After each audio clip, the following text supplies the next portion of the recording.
I do want to say thank you.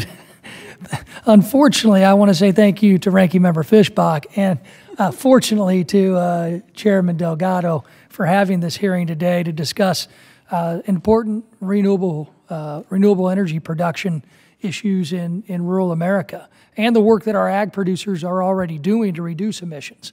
This administration, though, is headed down a dangerous path as it continues to pass up opportunities to uphold the renewable fuel standard and support America's ethanol and biodiesel producers.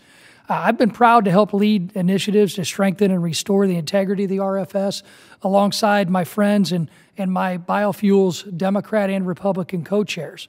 My colleagues on this committee, Ranking Member Fischbach and Mr. Feenstra, have also been key in our efforts to hold this administration accountable. And in June, I sent a letter along with my Republican colleagues to President Biden regarding the rumors that the administration was considering a nationwide waiver of the RFS to cut demand for more combined gallons than all those cut due to the small refinery exemptions issued by the prior administration. And we encourage the president to keep his 2020 promises to rural America and actually uphold the law.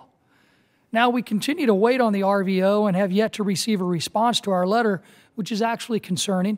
I hope that this is not an indication of the administration's unwillingness to stand with America's farmers. And further, in March, I sent a letter with my Republican colleagues to the USDA encouraging the department to quickly provide assistance using existing funds to biofuels producers for COVID-related market disruptions. Secretary Vilsack responded to that letter in August, stating that an update to the Pandemic Assistance for Producers program at the USDA would be provided by Labor Day. However, we're still waiting. 11 months into this administration, and no biofuels producers have seen any relief. Mr. Chair, I request unanimous consent to insert into the record the 3 letters I referenced. Without objection. Thank you. Madam Ranking Member, do you object? Never. I'm thinking about it. Thank you. First question, Ms. Score, great to see you again. And I want to know, has any prior administration considered retroactively cutting the RVO in the way this administration is rumored to be considering? Thank you, Congressman, and thank you for all your leadership as a member of the House Biofuels Caucus. No, what the rumors that we have heard that this EPA is looking to reopen the 2020 blending requirements for RVOs, that's unprecedented, and we believe there's no legal authority for the agency to do that. As you said, we need to get these renewable blending obligations out. They need to be at Congress's intent of 15 billion gallons of conventional blending. So we're still waiting too. Mr. Wheeler, what do you think?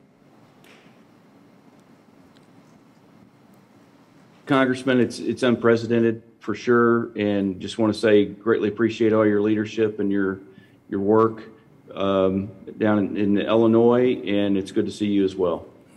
Great to see you. Ms. Score, do you believe the biofuels industry is better or worse off under this administration? Well, as we've said from the outset, the first real test of the administration's commitment to follow through on many of Mr. Biden's comments stated on the campaign trail is with the renewable volume obligations. We have yet to see those. We are anxiously awaiting. That's going to be really the first test to show that they are committed to low-carbon renewable fuels that can be used in our current auto fleet. And this is our test right now, Ms. Score. This is the test of the administration. I mean, these are rumors.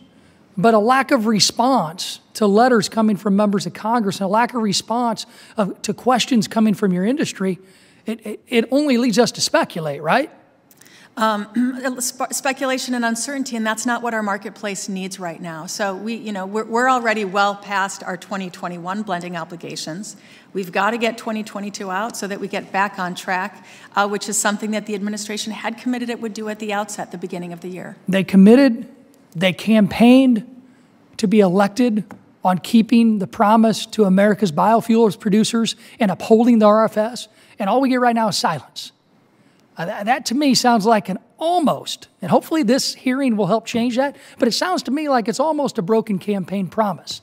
And I will tell you, we Republicans who have sent these letters, we will hold this administration accountable.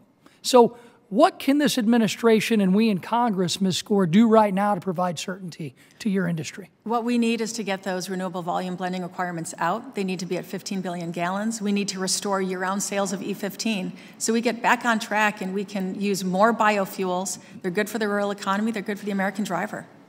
Thank you. I yield back my 2 seconds.